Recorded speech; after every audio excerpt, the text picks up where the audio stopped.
आज इंटरनेट सिर्फ आधे अधूरे सच और पूरे झूठ में डूबा हुआ है। किसी के पास गहराई से सोचने का या शांति से सुनने का वक्त ही नहीं है। हम एक ऐसा शांत कोना बनाने की कोशिश कर रहे हैं। Nope, not your ordinary podcast for entertainment. Nope. Do average common citizens fear the law? And if they do, why do they fear the law which is there to protect them? I think we've always been taught that if you're an upstanding citizen, then there's no need to fear the law. But what happens if you're an upstanding Adivasi citizen? Or if you're an upstanding citizen of one of the forest tribes, and you have to go into the forest every day to gather wood and to gather leaves, etc. And there's a sudden notification that gives the power to the forest department or to the police even to stop you at will, to search you, to seize, to surveil. What happens then? Because your status as an upstanding citizen can be upturned at any time. Similarly, what happens if you're homeless and you're sleeping on a bench and there's a law that you can't be found sleeping on a public bench? Then that particular law applies only to those who are upstanding but unfortunately homeless. If you have a home to sleep in, then you have nothing to fear from that law. You can continue to be upstanding. But things like homelessness, things like needing to collect from the forest, sometimes come in the way of being an upstanding citizen in the manner that the law requires you to be. And then recently there's been another case where a very fine stand-up comic was performing in Bombay, and I'm sure he thought he was doing something that was not against the law. He's quite upstanding as well. But law strikes in strange ways. Law comes in, disturbs you in strange ways. And that is, I think, the reason to fear the law. Because it's uncertain, because you don't know how it will come to hit you. And why is it uncertain? One of the basic functions of law is to ascribe meanings to everyday actions. And law classifies things for us. It organizes our cognitive abilities in particular ways. It tells us what is good, what is bad, and what is good violence, and what is bad violence. And there's this example of the offense of kidnapping or abduction, for instance. We all know that it is illegal to confine a person against their wishes and coerce them to do something. If you do that, you will get arrested, you'll be tried for it. But on the other hand, if the police does that to a person, if the police detains a person only in order to coerce them to make a confession or to give a statement, then they're well within the law. So even detention in order to coerce can be good violence, it can be bad violence. And law organizes that kind of classification for us. Look at capital punishment, acceptable if not good violence. So there is always that uncertainty, and also there's always that inequity in law. The state always has much more power, even within law. Good violence is always associated with the state, and bad violence is always associated with people, especially people who challenge the state's authority. That's always bad violence. The state gets away with a lot, but we let it get away with a lot because we think that the state is doing it for public interest, and it's neutral in the way that it functions. And we think that the state has noble intentions. But what happens if the state's actions are not neutral, they're not impartial? What happens when it's more favorable to certain people or certain communities or certain classes than it is to others? That's something to think about. The second is that I think people fear the law even more when there is more uncertainty in terms of the interpretations of law, especially interpretations of criminal law. And that's because the meanings are constantly shifting. I also noticed that the last time you were in trouble with the law, or maybe that wasn't the last time, maybe you've been in trouble since, you used to bring out the Constitution each time. And you used to say that the Constitution gives me the right to say what I will. And I always thought that, if you have to bring out the Constitution to defend a very normal act of public speech or satire or making fun, then our threshold is also already very low. It's almost like, going to a shop and saying, please give me something because I'm a Muslim, but I have the right to buy from any shop. Here's the Constitution. So to be invoking the Constitution at the drop of a hat is already the threshold being very, very low. And this wasn't the case. But so it means that meanings are shifting. There are more kinds of violence, there are more kinds of speech acts that are suddenly now being classified as illegal, as criminal. So basically, like for an artist or any comedian and stuff like that, when we started doing comedy in 2012, 13, 15, 14, it was like, okay, there'll be multiple cases against you. You'll not be able to deal with it. You don't have the money to deal with it. Yeah. So, avoid these things. Don't talk about these subjects or don't be provocative. Then came 16, 17, 18. Yeah. Then it was like, we'll beat you up, we'll ransack your venue, we will make sure that there are enough threats, you won't be able to travel. And that made me as a comedian realize court case is not a bad thing if mob violence is the other option. And that's when I started thinking that, who are my friends whose lawyering I like and who like my comedy? Yeah. Can we work together? And I had to bring about that alliance because I realized that the more we fear courts while we are upstanding and we are without any malice, bias may be there, malice is not there. Why should we take a step back?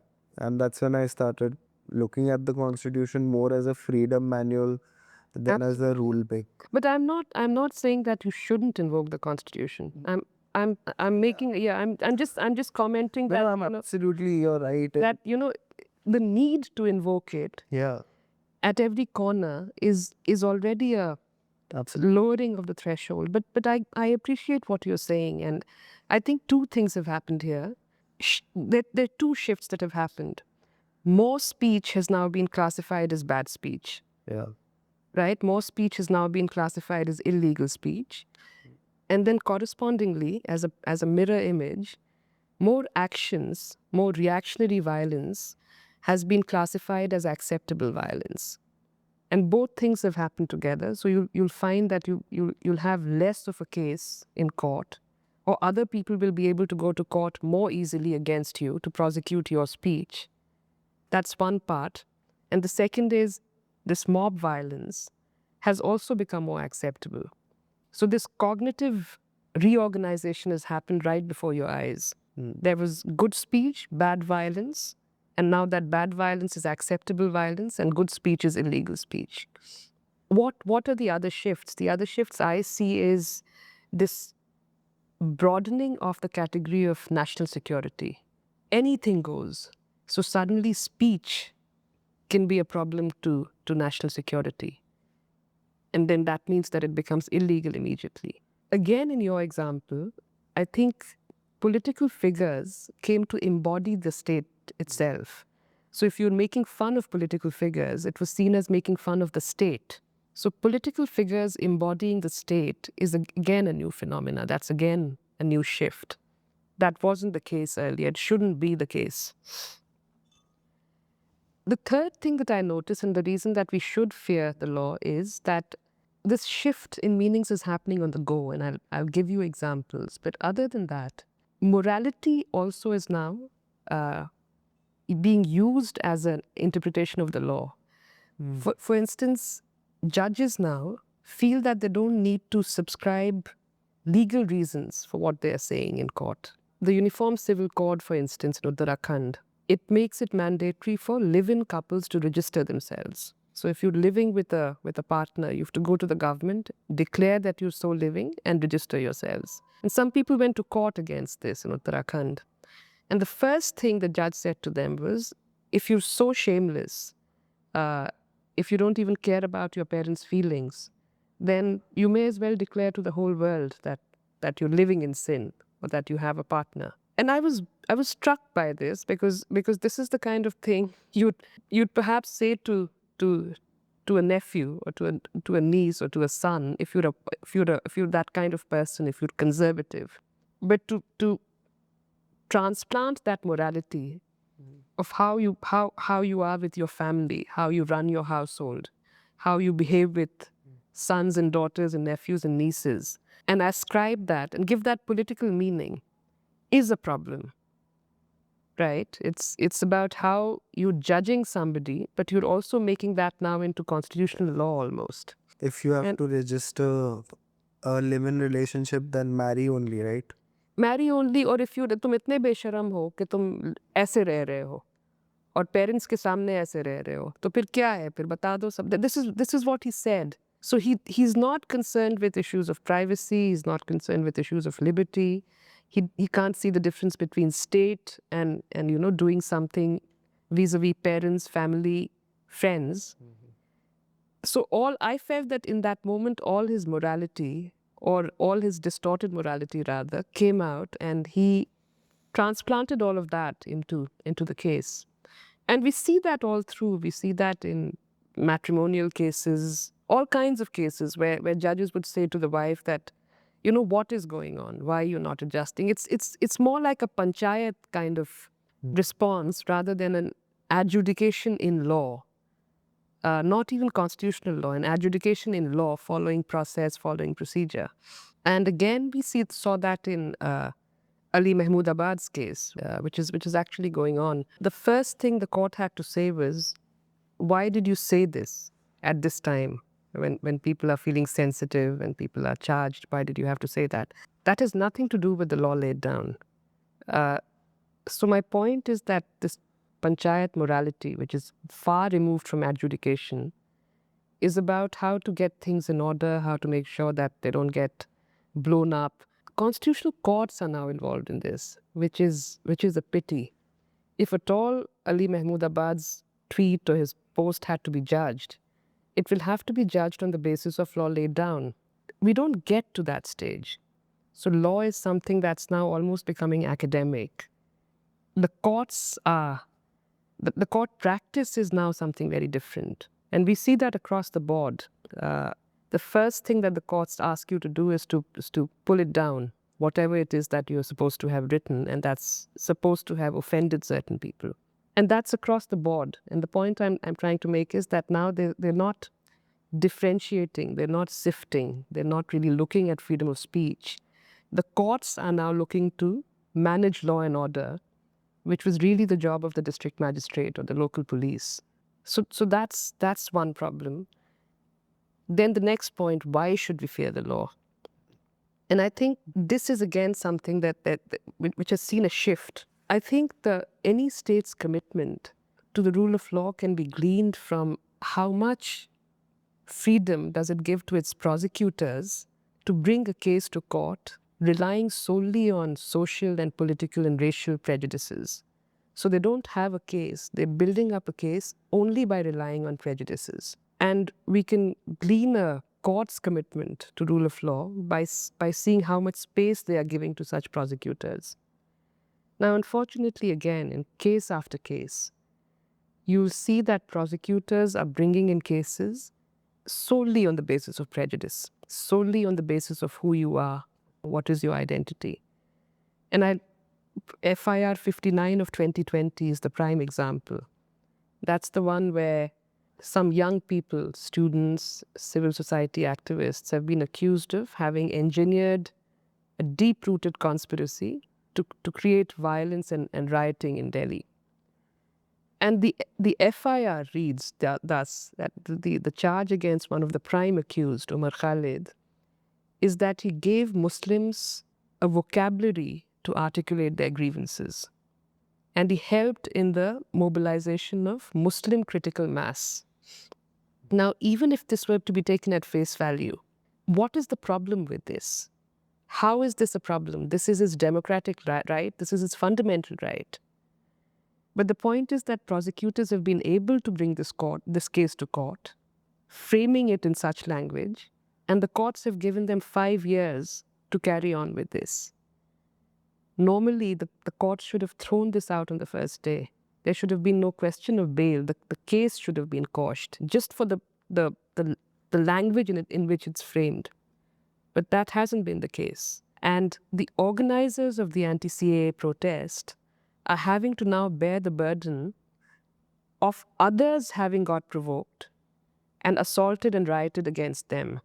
So the prosecution's case is that you organized, you got Muslims together, some people got provoked, there was violence, you are responsible for it. This is again an inversion of the law, because provocation in law is always a shield. It's never a sword. So if you say something and I get provoked and I assault you, normally you are not responsible for it. I will be arrested for having assaulted you. And then in court, I'll say that Kunal provoked me so much, I couldn't help myself. And that's why I assaulted him. So provocation is always a defense. It's never a sword. In this case, had they arrested Kapil Mishra, for instance, he could have said that Umar Khalid provoked me into doing what I did. But here, Umar Khalid and the others are having to bear the entire burden of having provoked them into violence. So it's a complete inversion of the law. Another reason why we should fear the law, because it can be inverted at will. Look at other cases at the same time. There were incidents in Kasganj in UP and then Bahraich in UP in the aftermath of Durga Puja Visarjan processions, where there was a procession going and they got into somebody's house and planted a saffron flag atop his terrace, and also were damaging his property inside this house. This person shot dead or assaulted. Something happened. 2 people in the procession ended up dying. This person is now obviously under arrest, charged with all kinds of sections. But there's no parity between similar cases. In one case, you are having to bear the burden of other people getting angry because you were protesting. But in most other cases, you go out in a procession, you actually provoke, you cause violence. When there is retaliation, you go scot-free. The person who did retaliate has to again solely bear the burden of the violence. So there is no parity, again uncertainty, again shifting meanings. And the last case that I want to talk about is Zubair, Muhammad Zubair, the fact checker. Yati Narsinganand is a habitual hate speaker. And he gleefully violates Supreme Court directions all the time. So he'd said something. Yeah. Zubair amplified it. There's now a criminal complaint against Zubair for having amplified it. Yeah. None against Yati. Yeah. And the Allahabad High Court, while refusing to quash this FIR, said that the police will have to really look into why you did what you did. Maybe you were motivated. On the face of it, you don't seem to be, but maybe you were motivated. So they're not quashing it. This is again a reconstitution of violence. Violence is not happening when Yati Narsinganand says what he does. It's happening when Zubair is reporting on it. So reporting about violence now is reconstituted as a crime, not the original problem that was being reported about. Mm-hmm. Another reason to fear. But I think primarily why we fear the law is also because of the enforcers. That again is something very particular to the colonies actually, because if you look at the UK, if you look at Europe, if you look at the US even, despite all the problems, their laws of arrest are very straightforward. They can bring you in when they are ready to charge you. But in the colonies, they didn't trust the native enforcers. So the point of investigation began when a crime happened, and Daroga ji would just order everyone who was associated with that particular incident or who was on the scene to be brought in. कि सबको पकड़ के लाओ. तो सबको थाने में लाते थे, सबकी पिटाई शुरू होती थी. And that was the point of investigation. So investigation began with an arrest. And then everyone's just lying in jail. For every one case, you've arrested 8 to 10 people. So there are 8 to 10 cases then going on in court. Everywhere else, arrest can only happen after an independent investigation has happened and you're ready to charge them with independently collected evidence only to corroborate, only to confront them with evidence, not to collect evidence through my custodial interrogation. So that is the big difference. In India, we have no jurisprudence on remand. The thinking is that, of course, you'll be arrested. You'll be arrested at the commencement of investigation. You'll be presented before a magistrate. Magistrate will obviously grant police custody or judicial custody. Bail has to be separately argued. Everywhere else, the magistrate has to explain why he's granting remand. Bail is not even argued. They have to first say, why should you be in custody? Here it's the default position.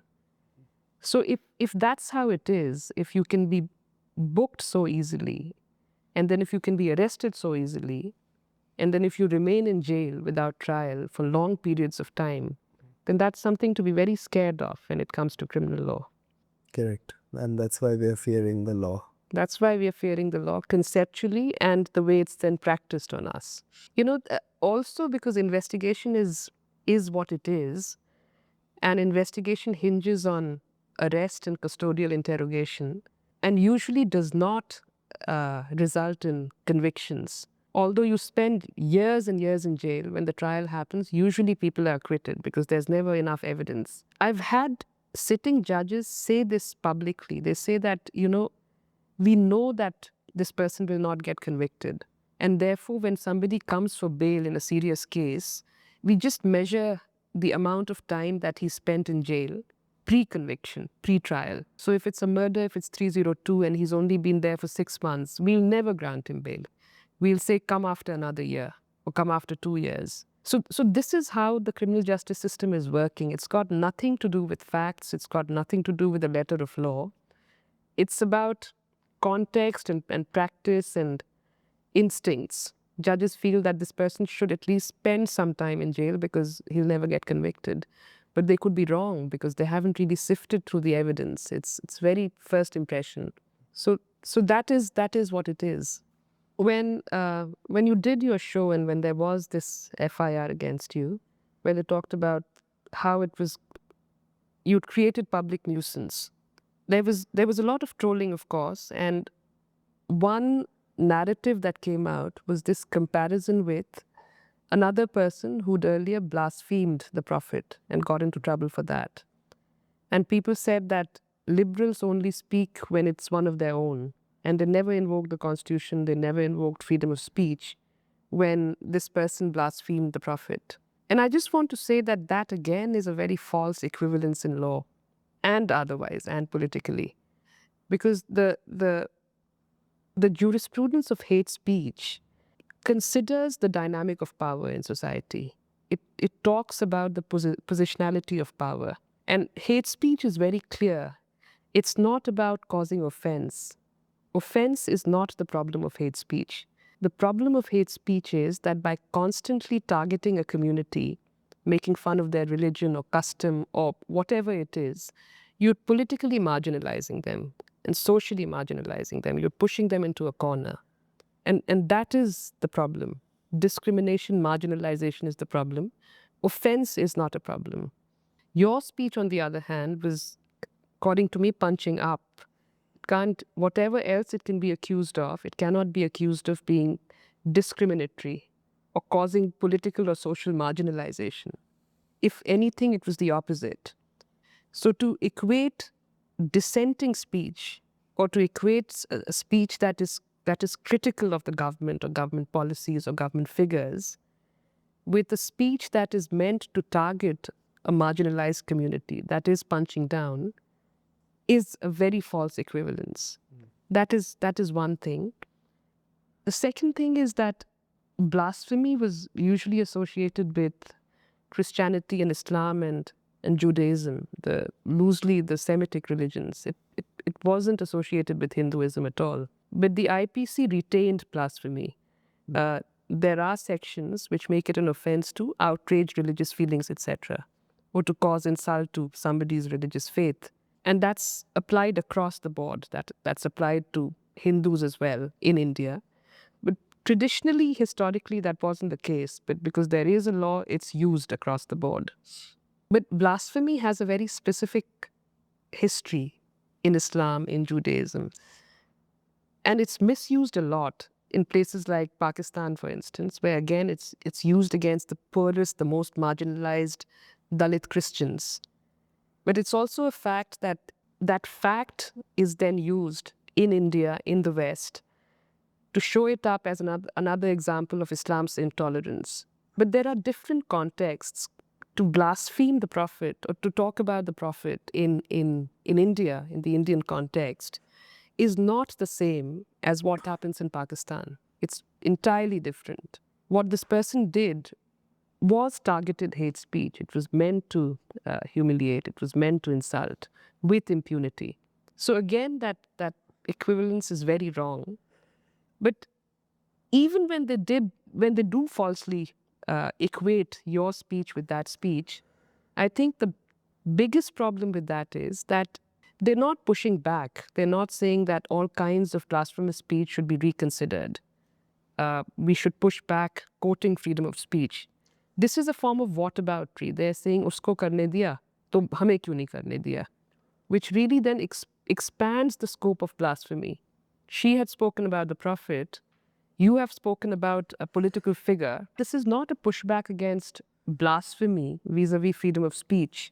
What this argument does is really to expand the scope of blasphemy and to suggest that even political figures should not be criticized, should not be spoken about. Even they should not be blasphemed against. Really, it's restricting the scope of freedom of speech. It's not doing anything more than that. It's entirely a false equivalence. And we saw that happen again in Ali Mahmoodabad's case. To equate what he had said with what this person from Madhya Pradesh, the leader from Madhya Pradesh, had said, is entirely a false equivalence. And in doing that, you're just trying to keep everyone happy. You think you're trying to balance things out. But legally, constitutionally, ethically, you're doing the exact opposite. So now when we come to these sort of the false equivalence there, and also what was asked when it is compared to someone's non-violent words to create humor, Yes, is totally different than a political party spokesperson othering. exactly. But while they cover those two things, they club it. They say they're not saying that you should not be blasphemous or you should not hurt people's feelings. They are asking me, why don't I hurt Muslim feelings? Yes, yes, which is even more bizarre. It's Yes. even more bizarre. So Yes. if you are, what do you want? People should not joke about religion? Or do you want people should only joke about one religion? When they ask you that, though, that cannot be a legal question of you. You're not legally bound to do that, but it's possibly a political question. Yeah. Why are you picking on Hindus only? Why are you not? But there is a legal answer to that, which is the jurisprudence on hate speech. As a satirist, as a political person, you will always punch up and not punch down. Yeah. Because if you pick on Muslims in this moment in India, then you will add to the cumulative hate speech that is going on against them, right? Hate speech is always a majoritarian problem. It's only majorities can indulge in hate speech to target somebody on the margins, right? If it's the other way around, then in terms of hate speech jurisprudence and in terms of good politics, I think you're doing the right thing. If you were doing it in Pakistan, then it would be a problem. That's what I was just going to say. If my great grandfather did not shift from Sindh, Karachi, maybe I would be joking more about Islam. Yes, yes. Or if you weren't making fun of Muslims in Arabia, if you weren't making fun of Muslims in Iran or in Pakistan, then it's a problem. In India, it's not, because you're not targeting somebody on the margins. So let's come to the next side of the question, which is the judiciary and its role. Yes. What happens there? Well, according to me, they should be adjudicating more and adjudicating applying principles of law, constitutional principles. They seem to be doing less and less of that and more of managing feelings, managing political sentiments, and all sort of balancing, which is really not their job. That is the job of the administrators. The other thing that they should be doing, according to me, and they're not doing, is that they're looking at individual cases and meeting justice sometimes in individual cases, giving bail or stopping a demolition, etc. But they're not looking at patterns of oppression. They're not looking at all these cases where people are in jail for either being dissenters, for either having said something against the establishment, or a lot of times for their identities. So while they grant individual bails, and Justice Chandrachud, when he was retiring, famously said that I've granted bail from everyone to A to Z. But I think what he's not done is not undone the pattern of oppression, not undone the pattern of arbitrariness, a very arbitrary application of criminal law. He's not quashed cases. He's not him. The judiciary as a whole has not ended cases. The best we get now is an interim bail or protection from arrest. But they don't go beyond that. They don't quash. They don't say that this is malafide prosecution. They don't say that you were wrong to register this FIR. Don't do this again. So these are proportionately very small reliefs, and really the least that we can get. And I suspect we are getting these small reliefs because, again, there's an attempt to balance things. And there is a general jurisprudence of suspicion that unless proven innocent, we will not disturb things. We will let the police carry on. We don't want to be the ones who actually do away with any presumption of criminality. But to come back to the patterns, even with demolition, you stop one demolition, you stop two demolitions. You're not calling out that pattern of arbitrariness, of what is going on. And then when there are violations of your order, you're not striking down. You're still treating the state with a lot of respect that it doesn't always deserve. You're always giving second chances and third chances to the executive, to officers, which you don't give to citizens. Even things like bail, and especially if it's something political, especially if it's something controversial, it's par for the cost for the state to walk in and ask for an adjournment. They need 2 weeks to file something or 3 weeks to file something. And somebody's liberty is at stake. On the other hand, if a private litigant were to demand that kind of time, while in a case vis-a-vis the state, they'd never get that kind of courtesies, they'd never get that kind of relief from the state, from the court. So the court also doesn't treat the state and the citizens at par. There is always that dynamic of power. And that has a bearing on how cases are decided. So if two people, there was like a property matter, Yes. they would never be given 4 weeks to find something. If they were two citizens, possibly yes, they would be. But supposing the state sends me a notice of demolition even. Yeah. You bring your papers or we'll demolish. Yeah. And I come to court and I say, oh, I need 4 weeks because I don't have my papers ready. I won't get that kind of time. God. Or if I've been called for interrogation and I appear before court and I say, oh, today I don't have my papers ready or I don't have time, I'll go after 4 weeks. Let them wait. I won't get that kind of time. But if I'm in jail and the state says I don't have my papers, I need 4 weeks, then they'll get it for the asking. So does diversity in judiciary matter, or does it help? Yes, it does matter. I mean, diversity anywhere matters, but I think in the judiciary it does matter. I'll start with a very tangential thought. I was again going back to this controversy just before Chief Justice Chandrachud retired. He'd made a reference to communing with the deity before he wrote the Ram Janambhoomi judgment, and there was an outcry. But I was also thinking that even to give him the benefit of the doubt, he probably meant that he was meditating, he was doing something, he was looking inwards. I was wondering how it helps for somebody of a particular class or caste and gender to look inwardly to find his morality. Because that's always a morality without context. That's the kind of morality where you think it's okay to surveil poor people because they might be thieves, where you think it's so, because you don't know what is going on in their lives. It's a very inward, positional kind of morality.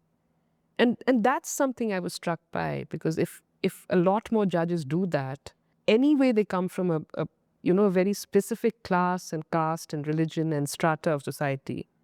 And then if they start to find their morality within themselves, we'll have a lot of problems, because they'll be even less contextualized. So yes, so I think diversity is important. I think judges should also be more diverse in their politics, in their opinions, in their experiences, in their encounters.